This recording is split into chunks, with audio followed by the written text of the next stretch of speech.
This is BBC News. I'm Lewis Vaughan-Jones. We are bringing you continuing coverage of the latest breaking news, the developments, the reports that Iran is striking a US-run military base in Qatar. Let me run you through some of the details that we have, what we know right now and what we're still waiting for confirmation on. We know that Qatar closed its airspace, diverted planes away from it. We know that the reports are that the White House accepted that there were credible threats to this airbase, this US-run airbase. Then reports came through from AFP journalists initially of explosions over Doha. These are the live pictures over Doha, of course, the capital of Qatar. So just to remind you that this credible threat that was reported a short time ago is to the Al Udeid US-run airbase in Qatar. It's basically the biggest US-run airbase in the Middle East, in the region, and was seen as a likely logical potential target for Iran to retaliate against US forces after the US attack on its nuclear facilities over the weekend. So there had been receipts of a credible threat to this US airbase, and in the last few minutes, explosions heard over the capital, Doha. Let's take a look at these pictures from a little bit earlier.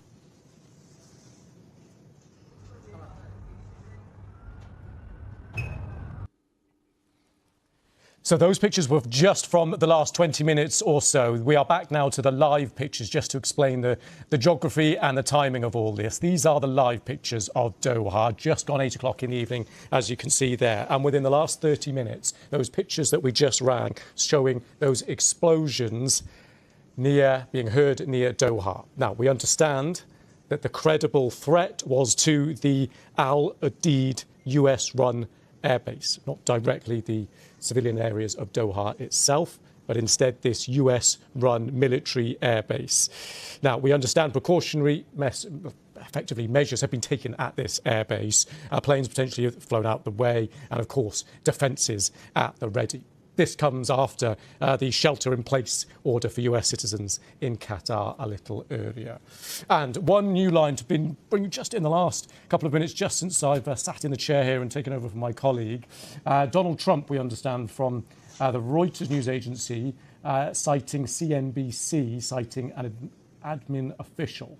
Slightly convoluted there, but I just wanted to give you where we're getting this from. The line is this: Donald Trump is currently in the Situation Room with the Defense Secretary and the Joint Chiefs. So, Donald Trump currently in the Situation Room with the Defense Secretary and Joint Chiefs. That is from CNBC, American network, citing an official in the administration, getting to us here via the Reuters news agencies. Our team in the US will be following that up.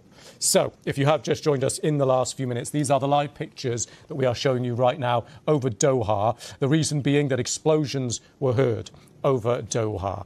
Potential credible threat was suspected at the Al Udeid US-run military base. It's the biggest US base in the Middle East, in the region, and was seen as a potential target for Iran to retaliate after those strikes when the US got involved over the weekend and, of course, hit those nuclear facilities. So all these developments reaching us in the last 20, 30 minutes or so. So let's just try and pause for breath for a moment. Now we've established the live pictures and we've established those pictures of the explosion that we have.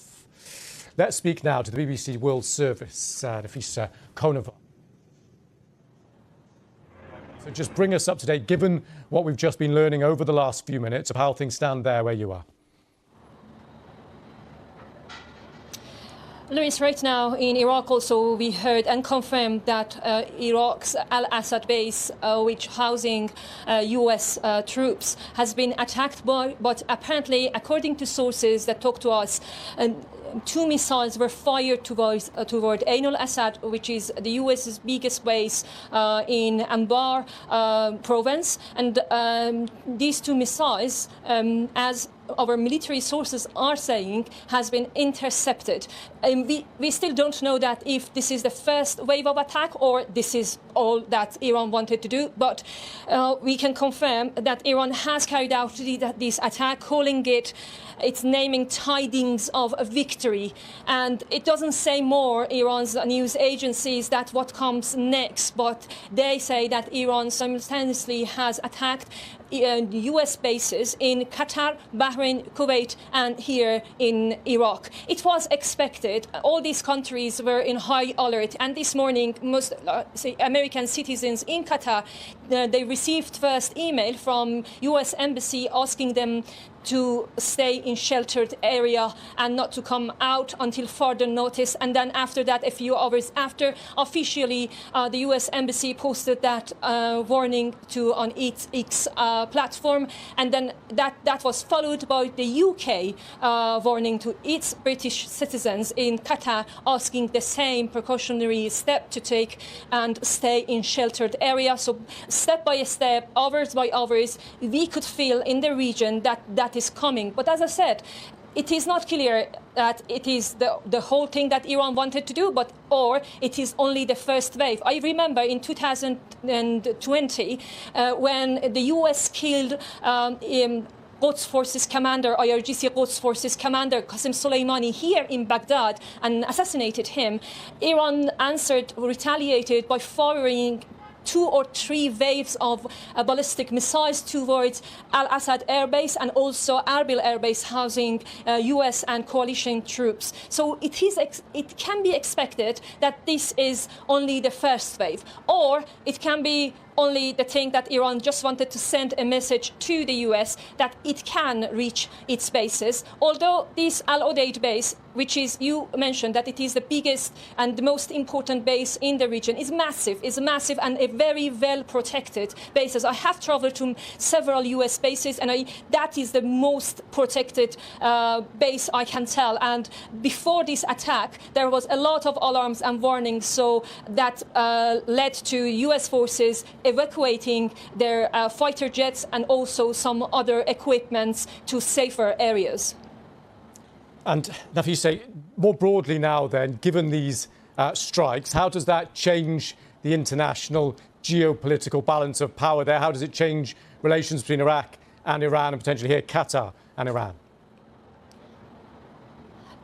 To be honest, Lewis, I think Iran is in odd with all these countries right now. Iran is in a very difficult situation, and no one can deny that. Tehran is in a difficult, delicate situation that has lost its trust to neighboring country as well, including Iraq, that despite that Iraqi government multiple times has said that they oppose the Israeli jets using its airspace to attack Iran, but they can't do anything more than that. And there are reports that even some of the US fighters have used Iraqi airspace, which is closest country to Iran, and Iran had once upon a time, it had a very deep influence in this country, but still its airspace was open to these jets to fly over and reach Iran and target.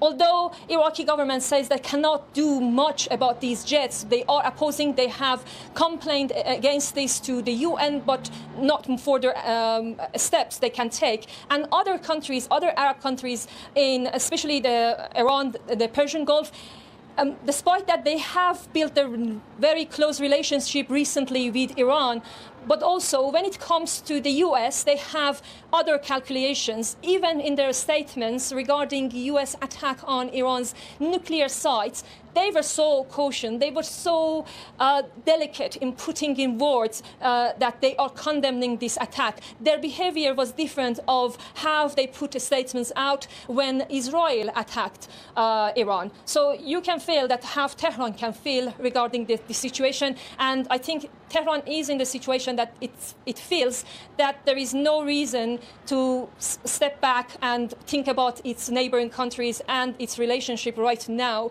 with Persian Gulf countries. Nafisa, thank you very much for the moment. So this is a fast-moving, fast-developing situation, of course. I just want to bring you again those latest pictures we have showing the explosions in the skies of Qatar. We will have them in just a minute. Apologies for that. We will just get those lined up again. They're the only pictures we have so far. Let's take a look and a listen.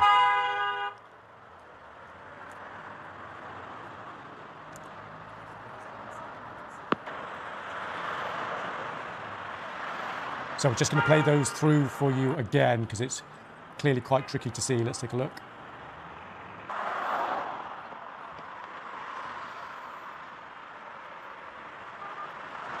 So that's the second time through there of those pictures. We will keep playing those pictures as well as keeping across the live pictures for you. So this is a developing situation. My colleague Siavash Adlan is with me here. Siavash, just talk us through the very latest, if you would.